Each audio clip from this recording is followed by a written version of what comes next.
नमस्कार प्यारे विद्यार्थियों, मैं संजय बादू आप सभी का स्वागत करता हूं maths and logic with Sanjay Badu के इस यूट्यूब चैनल के ऊपर।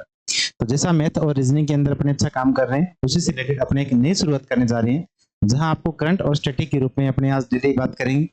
तो एक छोटा सा आपका एक शो रहेगा, जिसके अंदर अपने जो महत्वपूर्ण पॉइंट आपके करंट से रिलेटेड उनके बारे में अपने यहाँ चर्चा करेंगे।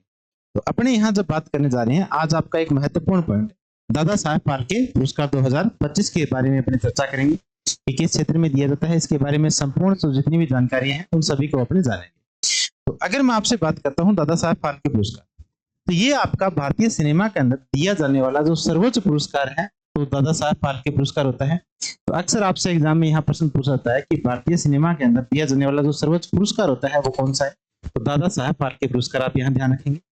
उसके बाद अगर मैं बात करूं तो ये देखो किस व्यक्ति को दिया जाता है, तो भारत सरकार के द्वारा ये जाता है, और इस व्यक्ति को जिसने भारतीय सिनेमा में अपना एक महत्वपूर्ण कालखंड के रूप में एक योगदान दिया हो। ठीक है। उसके बाद अगर बात करें तो इसकी शुरुआत होती है इसकी 1969 1969 के अंदर इसकी शुरुआत होती है। और आप ऐसा कह सकते हो कि ये जो दादा साहब फाल्के थे, नाम के ऊपर इस पुरस्कार की जो शुरुआत है वो की गई थी, जिसे भारतीय सिनेमा का जनक कहा जाता है, या कई बार आपसे प्रश्न पूछा जाता है कि भारतीय जो सिनेमा है, इस सिनेमा का जो पिता है, यानी भारतीय सिनेमा का जो पिता है, पिता के रूप में अपने किसको जानते हैं, तो अपने दादा साहब फाल्के का जो नाम है वो आपके पास आता है। तो ध्यान दीजिएगा कि भारतीय सिनेमा का जो पिता है वो किसको कहा जाता है, दादा साहब फाल्के को कहा जाता है। आगे मैं यहाँ से बात करता हूँ आपके पास कुछ महत्वपूर्ण और बातें कि इस पुरस्कार के अंदर जो दिया जाता है, कितनी राशि दी जाती है, क्या कुछ इसमें दिया जाता है। तो ध्यान दीजिएगा कि वर्तमान समय के अंदर इसमें जो 10 लाख रुपए है वो पुरस्कार के रूप में दिए जाते हैं। तो याद रखेंगे कि कितने रुपए, 10 लाख रुपए। एक स्वर्ण कमल दिया जाता है, और स्वर्ण कमल के अलावा एक जो शॉल आती है उस शॉल को दिया जाता है। अब आपके पास एक और प्रश्न बनता है कि ये किस मंत्रालय के द्वारा दिया जाता है। तो ध्यान दीजिएगा, ये भारतीय सरकार के जो सूचना और प्रसारण मंत्रालय है, उस मंत्रालय के द्वारा इस पुरस्कार को दिया जाता है।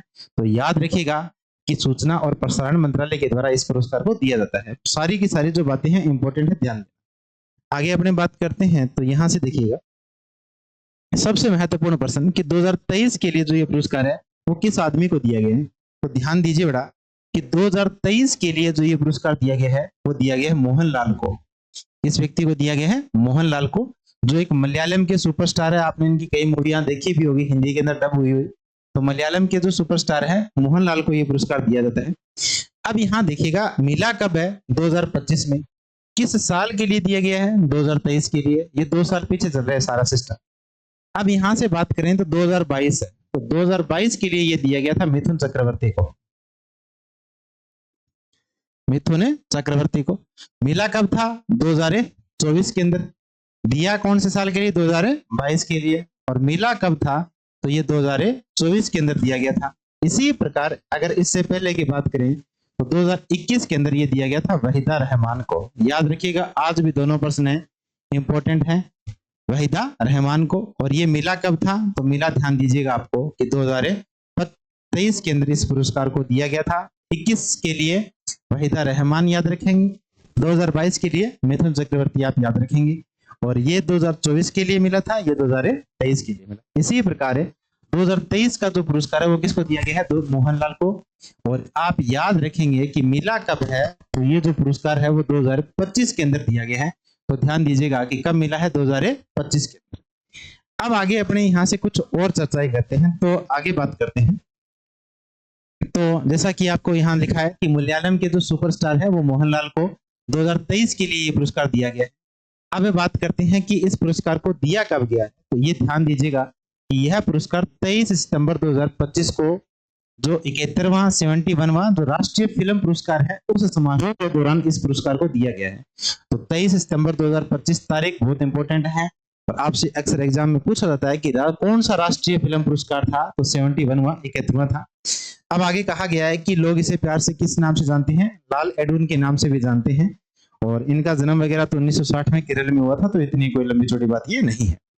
आगे देखिएगा, कुछ इनको महत्वपूर्ण पुरस्कार और सम्मान और दिए गए थे। तो 2 पद्म भूषण इनको मिला है कब, 2019 के अंदर, ये याद रखें। पद्म श्री इनको दिया गया है 2001 के अंदर, और ये लेफ्टिनेंट कर्नल की उपाधि इनको मिली थी 2009 के अंदर। ये कुछ जो मोहनलाल जी हैं उनके बारे में कुछ जो पुरस्कार उनको मिले हैं वो बातें हैं। तो ध्यान देना है कि पद्म भूषण 2019 में है, पद्म श्री 2001 में है और लेफ्टिनेंट कर्नल ये बने हैं कब 2009 में इन्होंने अब तक कुल मिलाकर अगर बात की जाए तो 5 जो राष्ट्रीय फिल्म पुरस्कार हैं वो जीते हैं, जिनमें से एक उनका जो सर्वश्रेष्ठ है वो कौन सा था, प्रथम के लिए दिया गया था उनको, और सर्वश्रेष्ठ अभिनेता का पुरस्कार भी इसके अंदर शामिल है। तो प्रथम के लिए एक सर्वश्रेष्ठ पुरस्कार भी इनका एक शामिल है। तो याद रखिएगा, इंपॉर्टेंट चीजें आपके पास है। आगे अपने बात करते हैं तो यहाँ देखिएगा कि कुछ फैक्ट आपके पास है, वो मैं आपको थोड़ा सा इसके बारे में चर्चा कर देता हूँ बिल्कुल, कि किस प्रकार के या कौन कौन से जो इसमें शुरुआत कब होती है। शुरुआत की बात की तो 1969 के अंदर इसकी शुरुआत होती है। किस व्यक्ति के रूप में, दादा साहब फाल्के के रूप में इनकी एक शुरुआत होती है। इनकी एक पहली फिल्म आई थी, हाँ बिल्कुल पहली फिल्म आई थी, पहली भारतीय आप ऐसा कह सकते हो मूक फिल्म थी, यानी मूक का मतलब हरीशचंद्र नामक एक इनकी फिल्म आई थी। हरीशचंद्र नामक एक मूवी आई थी और ये भारतीय सिनेमा की पहली सबसे लंबी एक मूक फिल्म थी।